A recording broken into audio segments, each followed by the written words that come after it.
Some of you are aware of this interview that Rockstar Games did with a site called Shacknews. For the record, this is the first I've ever heard of Shacknews, but there's plenty of other news sites out there in the world, so it's not really much of a shock to me. But for some reason, they managed to get an interview with Rockstar Games regarding Red Dead Online, how it's continuing to evolve with blood money. Article linked below in the description section. And I know other content creators that cover Red Dead Online, like Professional, PvP Cat. They've made videos, so they got their opinions. My opinion is going to be coming up very soon. And by the way, I don't watch their videos until after I throw my opinion out there, even though I also enjoy their content too, and I'm sure most of you do as well. But your thoughts, your views, and opinions regarding this article we're about to go over and what Rockstar has to say, welcome below in the comments section. So Shacknews talked to Rockstar Games developers about how Red Dead Online continues to take steps forward for the players. Grand Theft Auto Online and Red Dead Online were far from their final form when they released. Both have taken significant steps since their debut to grow in order not only the amount of the content they offer the player, but also how it is presented. This includes both barriers to entry and storytelling. When Red Dead Online Blood Money released a few months ago, it was clear that Rockstar was putting lessons learned into their now standalone mode. Missions were created with more ways for the player to approach each task, including intriguing characters from Red Dead Redemption 2 continue to get more screen time in Red Dead Online. Trying the two worlds, tying together the narrative, and current result is a unique experience, but each with deep roots connecting to the other, providing cohesion for players that wish to spend time in both modes. The way that Rockstar approaches Red Dead Redemption 2 and Red Dead Online has always been great interest here to us at Shacknews. After all, we interviewed several Red Dead Redemption 2 cast members shortly after the game released.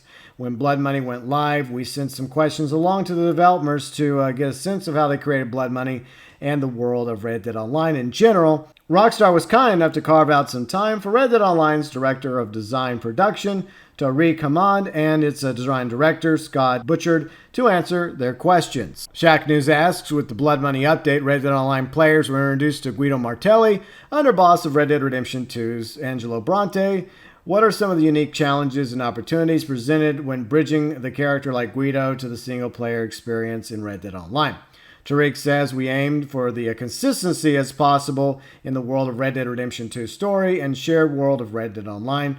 Bridging the character's thematic elements helps ground the player to experience, and it's something that we really worked on over the years in both GTA Online and Red Dead Online. For the record, GTA Online's timeline is crazy. I did a video about it years ago, and at the beginning, it was supposed to be before the events of present-day 2013 GTA 5, but since a few updates after Ill-Gotten Gains Part 1 and 2 and the original Heist update, the timeline of GTA Online has kind of gone forward, so I really wouldn't talk about cohesion, Rockstar, when it comes to the timeline of GTA Online. I feel like the same is going to most likely happen to Red Dead Online. Continuing with Scott, in Red Dead Redemption 2, Martelli appears only briefly, but he's clearly an influential man in the underworld of Saint Denis, with strong ties to the corrupt side of law and politicians alike. So it was great to have the opportunity to reveal more about the character's importance in the world and his relationship to other figures in the story. As far as I can recall, I don't think Guido Martelli appeared in Red Dead Redemption 2 physically. Maybe he was in the background with Angelo Bronte when he met with Dutch and Arthur and John and a few others. But he was mentioned in the epilogue of Red Dead Redemption 2 because he eventually takes over, spoilers, long after Angelo Bronte is gone. Shacknews says, securing Capitale through crimes isn't the game in with Blood Money, though. Once players have earned the trust of Guido Martelli, he'll have some unique opportunities for them. Can you elaborate on what these opportunities involve? Tariq, opportunities were our way to add a new set of more complex missions that players could replay to discover new strategies to earn bigger rewards. Opportunities revolve around stealing the 3 prized jewels of the West, each gem coming from a specific set of challenges. In the case of the Covington Emerald, stealing the jewel requires embarking upon Red Dead Online's first train robbery. Giving players a variety of strategic approaches, players can eavesdrop around the station to find ways to distract patrolling policemen, to board the train to Saint Denis at the Victory Street station, or wait and jump it outside of town, or even stage a blockade for further down the line. In the Amber of the East, players have to search for the clues for the jewel's locations, with the opportunity to search stealth of their advantage. Well, stealth isn't so easy to accomplish. And to steal the third one, players can loiter in the busy saloon to gather intel, set fires outside as a distraction. Each one of the opportunities will deliver players a new set of approaches, tactics, challenges, and a chance of some of Red Dead Online's biggest scores. The scores really aren't that big compared to, say, legendary bounties or doing trade sales, or beating Call to Arms, especially when Call to Arms was triple money. I think it's still a pretty good payout if you manage to complete all 10 waves of Call to Arms, the new survival mode. Not the biggest scores, Rockstar, but nice try there. And the fact that you introduced Capitale into the game is something that the majority of the Red Dead Online community has grown to quickly despise. Shacknews, what are some opportunities presented in the update like Blood Money that's focused on more single-player style activities in the world of Red Dead Online?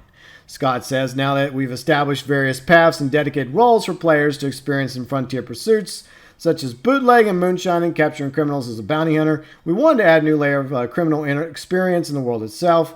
Not only does Blood Money have its own distinct theme, you navigate through a network of criminal opportunities across the world. Anyone can take on crimes during the Capitale, as there's no upfront investment for tackling these missions. Except for the fact, if you really want to get that Capitale, you're having trouble finding Capitale, good news for you, you can go to the fence and you can give the fence a few gold bars that you can purchase through the gold bar store for real money in order to get that Capitale. So, yay! For the record, you can earn Capitale, but it does take a quick minute to actually earn it. And the truth is, I think Blood Money would be better off without Capitale, or at least as an unofficial fourth currency, because you got cash, you have gold bars, you have the stupid roll tokens, and now you have Capitale. Now, if the Capitale is a thing for like the crime family, Bronte's crime family, fine, you're getting it back for him, but that should be the end of it when it comes to our involvement in our transactions and interactions when it comes to that so-called currency known as Capitale. The next question Shacknews presents, Red Dead Online continues to evolve in new roles, storylines, and ways to explore its world. What's the best way for those who have only played Red Dead Redemption 2 story to dive into Red Dead Online? For the record, we haven't had a new role to Red Dead Online in well over a year. Back in the summer of 2020 with the Naturalist role, December we got a bounty expansion, so we haven't really had any new roles per se. Tariq says, once players have completed the introductory story missions, we would encourage players to think about what kind of character they want to be in this world. Red Dead Redemption 2, Arthur Morgan is a defined character. It's up to you to decide who you'll be in Red Dead Online and how you wish to experience everything over time. From the classic cowboy action, bounty hunting, learning more about the animal kingdom with the Naturalist, experience criminal underworld Blood Money, what different roles it inhabits, storylines, explore new ways to experience the world around them. Red Dead Online should feel like a natural extension for fans of Red Dead Redemption 2. For the record, I feel like Rockstar put a lot more attention to detail, love, and care into Red Dead Redemption 2, which is great because it was an awesome single-player story experience with one of the best protagonists of all time, Arthur Morgan. There's definitely a lot of replayability there, but not so much into Red Dead Online. Yes, the Frontier Pursuits were a big turnaround for Red Dead Online. I think that came out, 2 years ago, Rockstar, where we got introduced as a collector role, bounty hunter role, as well as the trader role. Then we got Moonshiner, and then we got Naturalist. But since then, Red Dead Online has been on a decline. Now, regarding Blood Money, I did do a review on it a couple months ago. There was a few things I liked about it, and there was a lot that most of us did not appreciate about Blood Money. For one thing, the Capitale, ridiculous fourth currency that's in the game now. The only thing you can really use it for is the opportunities. There's nothing else that you can do with the Capitale, and the fact that you can buy Capitale with gold bars, which you can buy with real money, is ridiculous. Another form of microtransactions in Red Dead Online. These Blood Money missions, even though it was great to have them, didn't add much else to the game. They didn't give us new properties, they didn't give us new horses, and we didn't really get that much when it came to new clothing or cosmetics.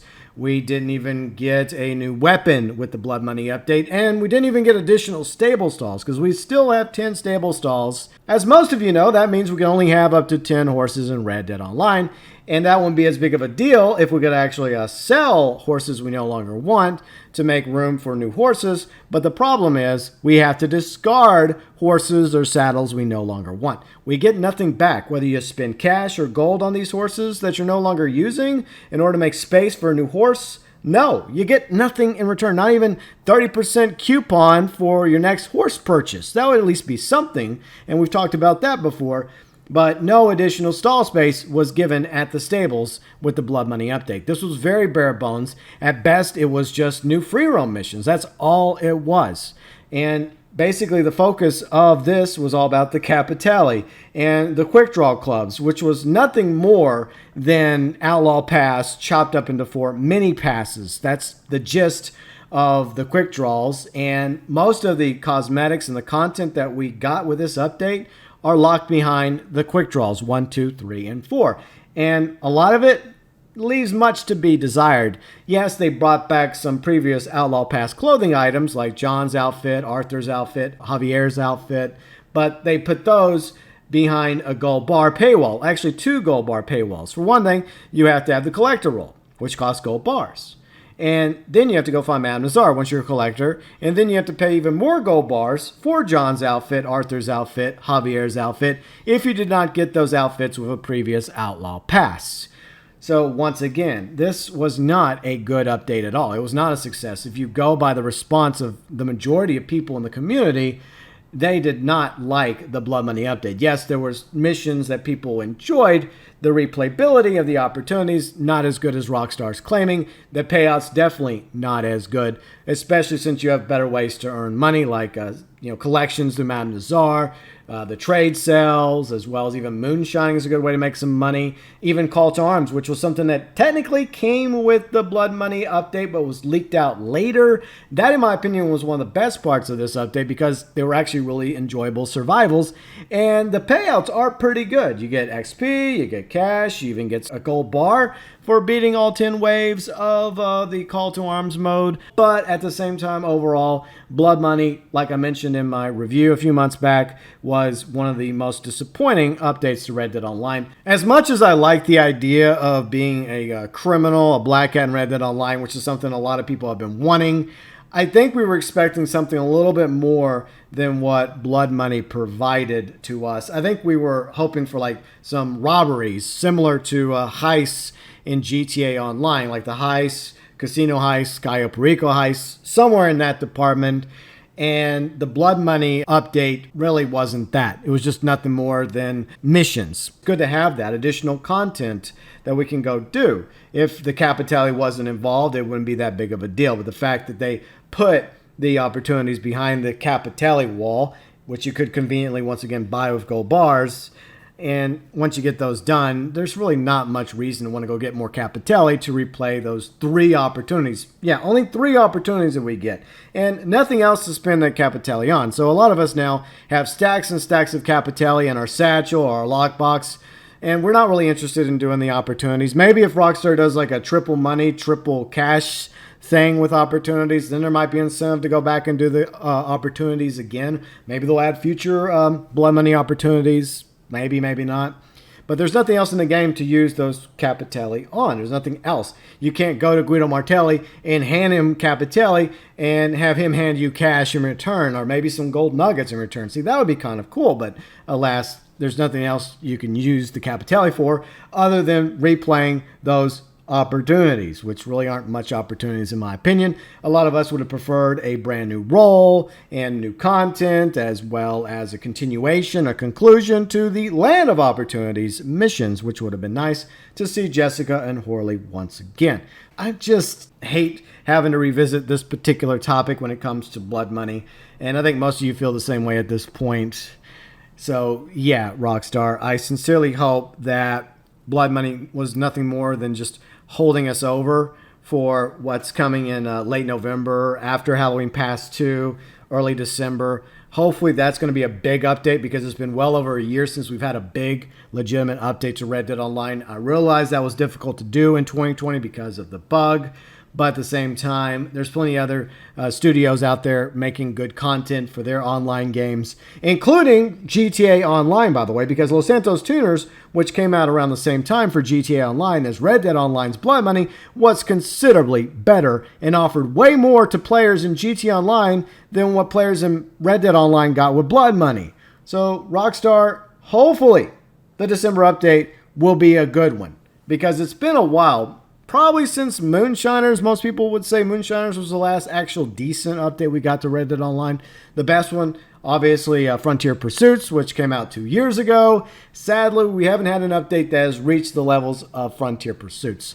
And at this point, I have to wonder if we ever will. Anyways, my thoughts, my views, and opinions regarding this Shacknews interview that they did with Tariq and Scott over at Rockstar. They're part of the Red Dead Online team. And maybe the problem is their team's not as big as the GTA Online team. That's unfortunate. But I also feel like they make decisions that most of the community do not agree with. So it's a little bit of both.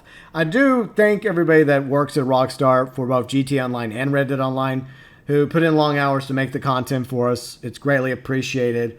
But at the same time, a lot of us that are fans of Red Dead Online, that play Red Dead Online, are concerned that this game has been heading in a wrong direction for quite a while now and is obviously being neglected in favor of GTA Online, which is continuing to be milked to bare bones with the enhanced expanded edition of GTA 5 and GTA Online. Whether or not we have a good update for Red Dead Online in late November, early December, remains to be seen. Either way, it's going to give us Red Dead Online fans an idea about the direction Rockstar is going to take Red Dead Online. If it's a great update that actually gets up there with Frontier Pursuits with a new role, new content, etc., then maybe it will show us that Rockstar's interest in keeping Red Dead Online around and trying to turn it around and get it back on track.